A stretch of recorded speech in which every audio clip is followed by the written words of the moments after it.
Hey, Instagram, I'm live over there. Whoop, look at that piece of hair. Okay. I'm sitting on my shirt. All right, y'all, we're live. Hello, hello, hello. Welcome to Love Power Wednesdays, coming to you live most Wednesdays, 8 o'clock ish Eastern Standard Time.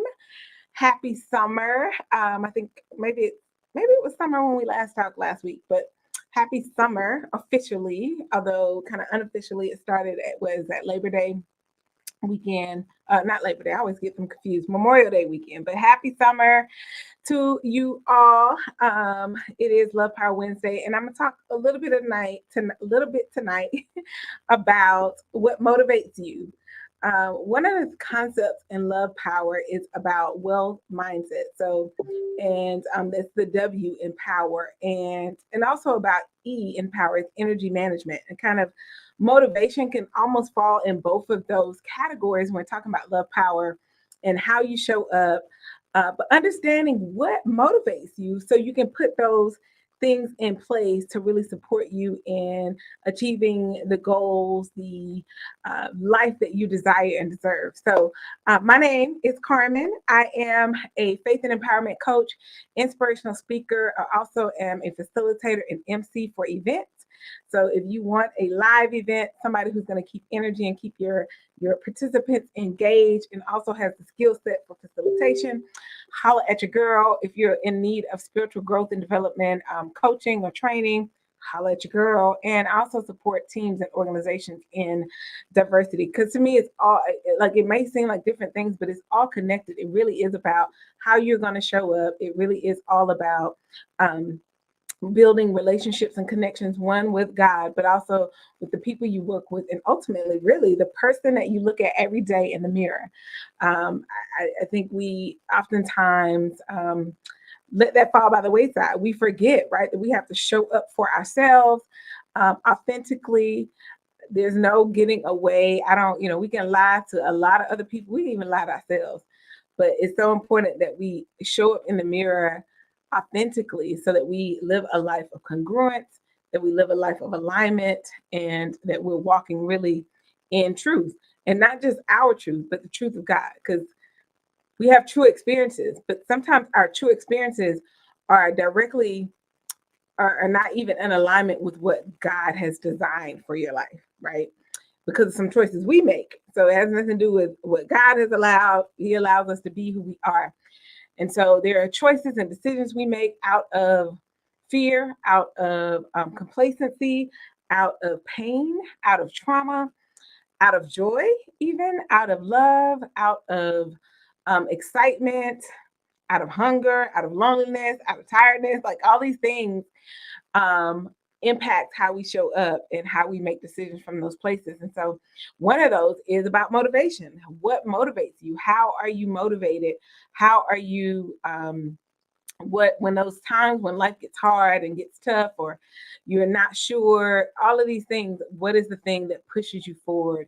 And it may be several, but identifying those is really important to you having what I call a wealth mindset, the W in love power, which really is about a an abundance mindset, right? So if you're motivated for lack, out of lack, then that's going to bring you a certain outcome versus if you're motivated and have an understanding from abundance. And so if you're coming from this abundance mindset or a lack mindset, if you're coming from a fixed mindset versus a growth mindset, all of those impact how you show up in your motivation. And so tonight I want to talk a little bit about motivation, and then also as it relates to love power, the energy management piece, because there are times when our energy, physical energy, brain energy, may actually be low, and motivation can be used to push us um, to move us forward, to really assess where we are. And in training teams and coaching people, it's so interesting. Like we don't know a lot about ourselves. We take on what family has told us or the role we played in family, and we may play those roles, but we need to know what those kind of where they come from and why we respond and react and the way we do. And if it's not serving us well, then we need to choose different options, right? And so understanding what motivates you is a way to do that. So we learn from our family dynamics of who we are, our friend groups. We learn from religion and faith, and we learn from education. All of these things kind of inform who we are, and a lot of us just don't know. And we're ever learning more because there are depths in, as a friend of mine says, levels and layers to who we are. And so there's a constant learning of what moves us, what shifts us, and what happened, what may work and what may be a motivator in one season may be totally different. When you talk to people who've had, major life experiences, it may be a tragedy, maybe it was a really horrible illness or car accident. What motivates them often shifts. They used to be motivated by one thing, but that particular incident now has them thriving off of life and wanting to live life to the fullest. They're motivated to basically expend all of their energy doing what they feel they've been called to do here on earth. And then you have other people who, when they get married, they have a different motivation, right? There's now the me becomes we, and so there's different things that impact what moves them, what shifts them. When people have kids, motivation often changes. You get promotions, all of these things, life experiences. So even if you think it's always worth asking yourself the question, right? At least once a year, if not a couple times a year, just checking in, like what am I being motivated now? What's my motivation for achieving this goal? And I did just a quick Google search about motivation, and there were like, I don't know, 20 something things that came up. And so understanding, we're probably motivated by multiple things, or at least I am, right? Motivated by multiple things. It may be related to the task at hand. It may be related to who we're working with, a lot of different factors. And so when you think about kind of what motivates you, I want you to um, think of a situation where you were really excited about something and you were really looking forward to applying yourself. Um, it may be an exercise routine that comes to mind because I was in an 8-week program, and now we're in kind of what they call week zero, and then we start back off on Monday with the program. And so there's some things that motivated me to be in there. And one is to really live a healthy life, to be as fit as I can, growing older, right? Gracefully, but I want to be growing older healthfully as well. And seeing other people around me my age having health challenges really like motivated me to. I realized, and this is one thing that you may, as you do this exercise, is really just sitting with yourself. I don't think we spend enough time in silence and stillness and solitude where we can really get quiet, hear what's coming up, hear the chatter in our brain. We keep the music on, we keep the TV on, we keep social media scrolling, and so oftentimes our spirit is speaking to us, our soul is crying out to us, but we cannot hear it because we got all of this noise going on. And so just being quiet, being silent, stuff starts coming up, and just really assessing what that is and where it's coming from.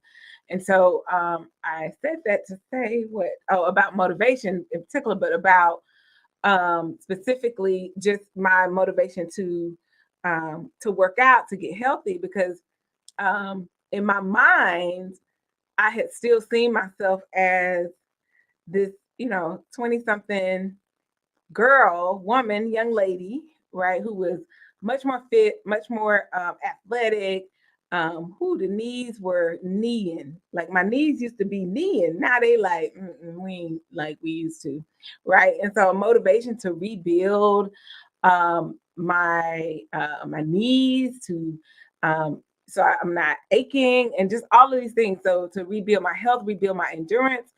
And this last 8 weeks has really been a eye opener about like how fit I thought I was. Like I used to do CrossFit, I used to run a little bit. I shouldn't say I never was really a runner, but I could, right? And then I used to run track, but like distances, I never was that. But I used to, could just cartwheel and do all these things. And like this here workout, this 8 weeks has humbled your girl.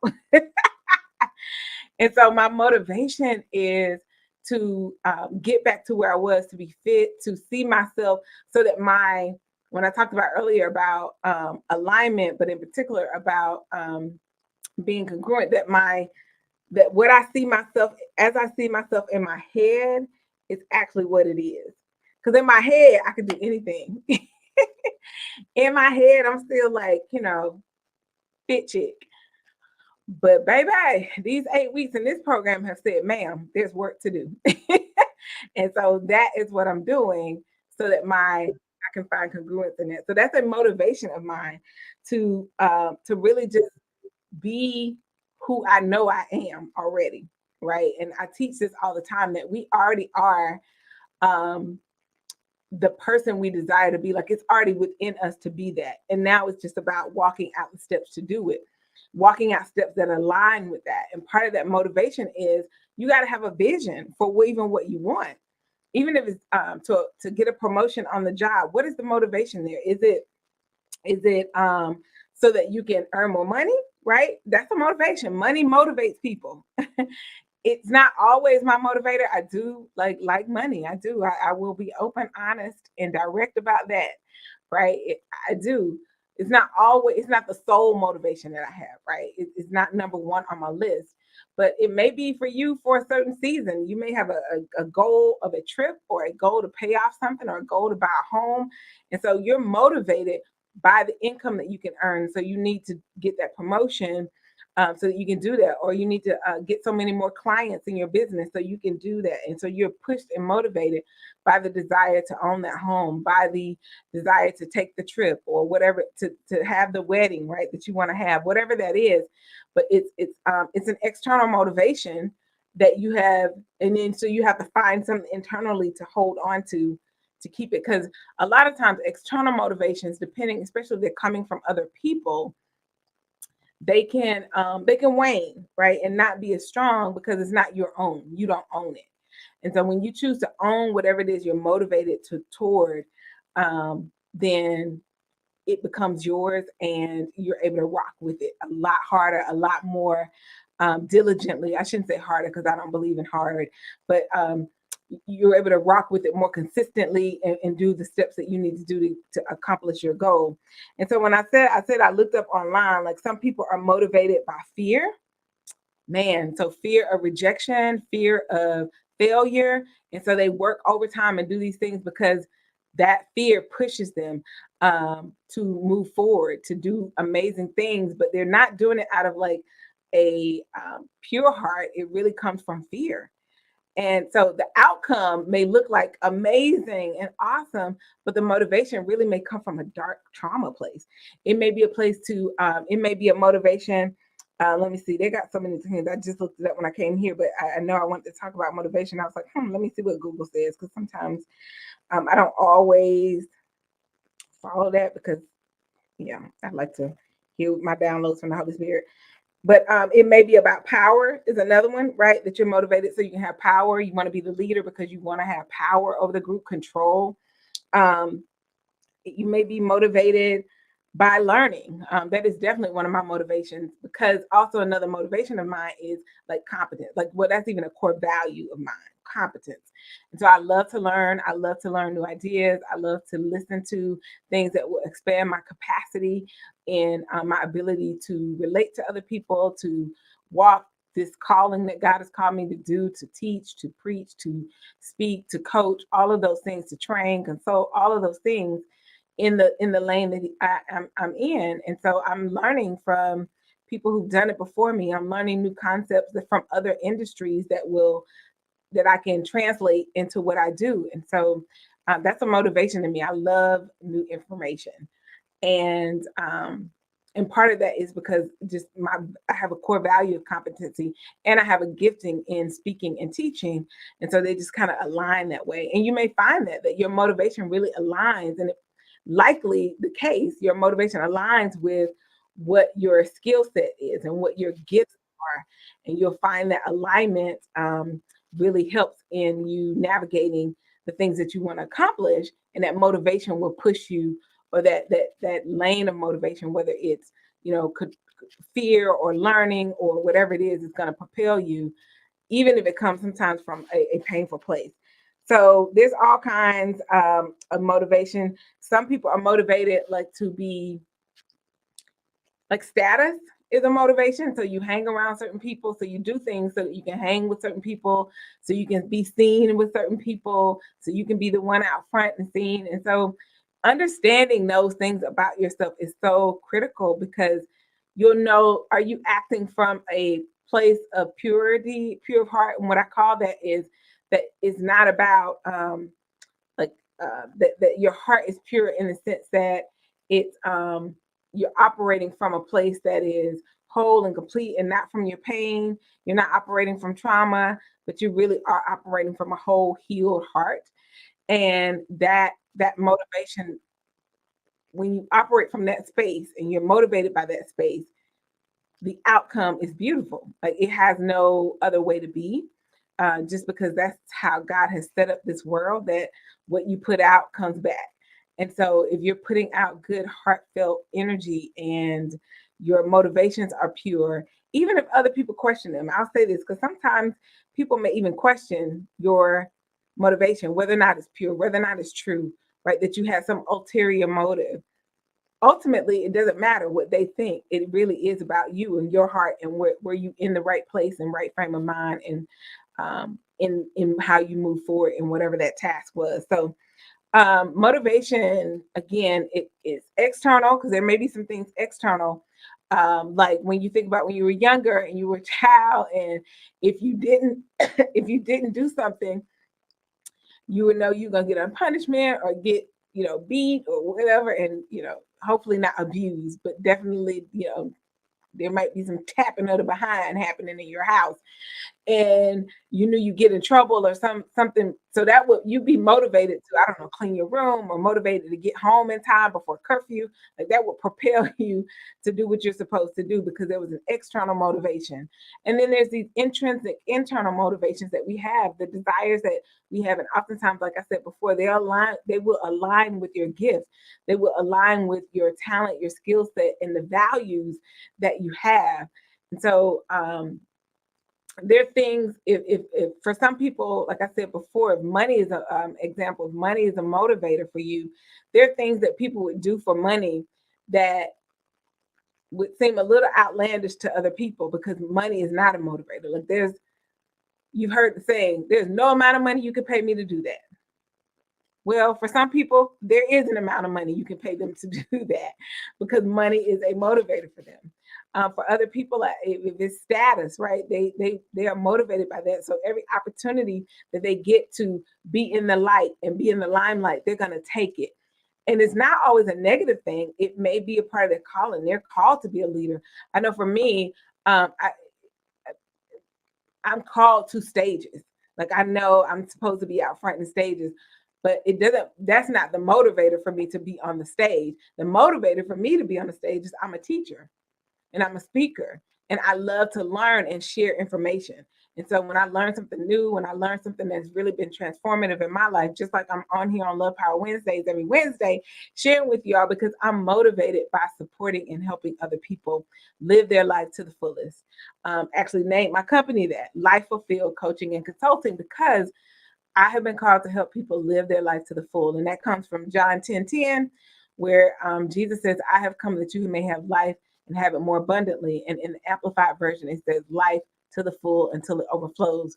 And so really helping people show up and allowing the full expression of God to work in them and through them in whatever lane they're in whatever job, whatever industry, whatever career, whatever role that they're in, that they're operating from the fullness of God within them.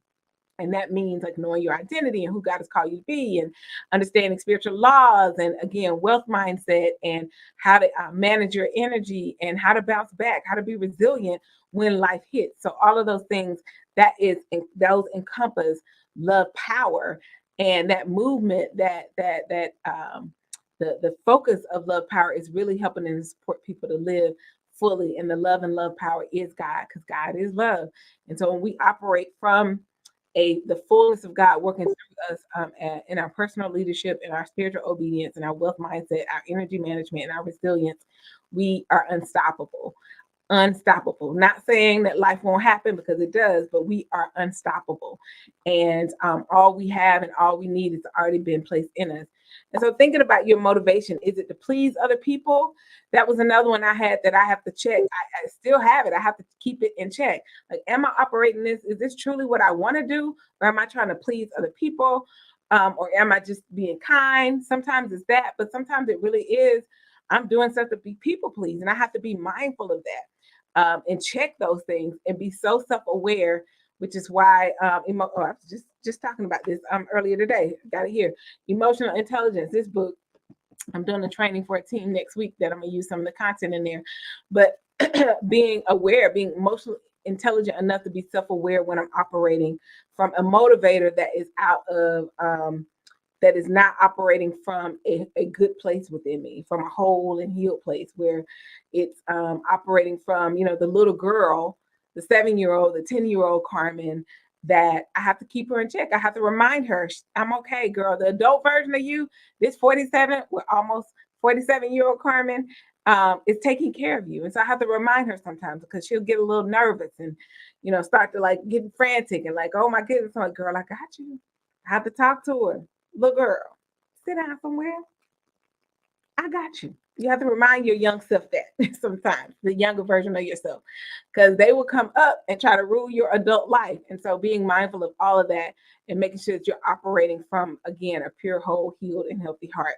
So what's your motivation? Tell me in the chat when you get a chance. If you're watching this on the replay, use hashtag replay so I know that you're here, and we can keep this conversation going in the chat about where you find yourself in this motivation kind of continuum. Where are you? Are you a person that's motivated by fear, by money, by learning, the motivation of ownership, or whatever those things are? Control. Sometimes we got to be honest with ourselves, about some things. But yeah, like I said, maybe motivated by achievement or performance, motivated by praise, always needing people to give you the praise, whatever that is. Know that about yourself, and know the amazing parts of that, but also know the dark sides of that can sometimes trip you up and cause you to be in situations and experiences that the outcome is not for your best and not for your good, or even not for the good of others. And so, just like I talked about the learning piece, that's a motivation for me. But that's a great thing, right? I'm learning to teach, but I have the flip side is sometimes in certain situations, I become a little know-it-all. Like, I get nerded out on stuff, and I'm like, I know this. You ain't nothing you can tell me. That's the flip side. So I have to know when that part of that motivation is rising up, and like, Carmen, sit down. You ain't the only one to know. Somebody else knows, right? And so knowing yourself well enough to know those things and own it, to have your safeguards in place. Scripture tells us to guard above all else, guard your heart. To have those things in place to really keep you in a pure heart, healthy, whole, and healed heart, so that whatever is motivating you, that it comes from that good place, and ultimately from that you'll have a good outcome, and you'll be proud of it. You'll be proud of yourself, and when you look in the mirror, you will love what's looking back at you. So with that, I want to thank y'all so much for joining me for Love Power Wednesday. Instagram, thank y'all so much for joining. I don't know, like, I see people, I see Derek, I see his name. So hey, Derek, I think Q.8, I want to say that's Shamar, but I'm not sure. Um, and then the other names, Iconic Lady G, thank you for joining. Young.40, thanks for joining. And then over on Facebook, some of you are commenting, but I can't see it because you have to get StreamYard permission for me to see who you are. So I'll go back into the comments and respond. But thank y'all for joining Love Power Wednesday every Wednesday, 8 o'clock ish on Wednesdays, Eastern Standard Time. And with that, I want to say good night and have an amazing rest of your week. Bye now. See you later. I'm saying bye to Facebook and to YouTube. See y'all. And then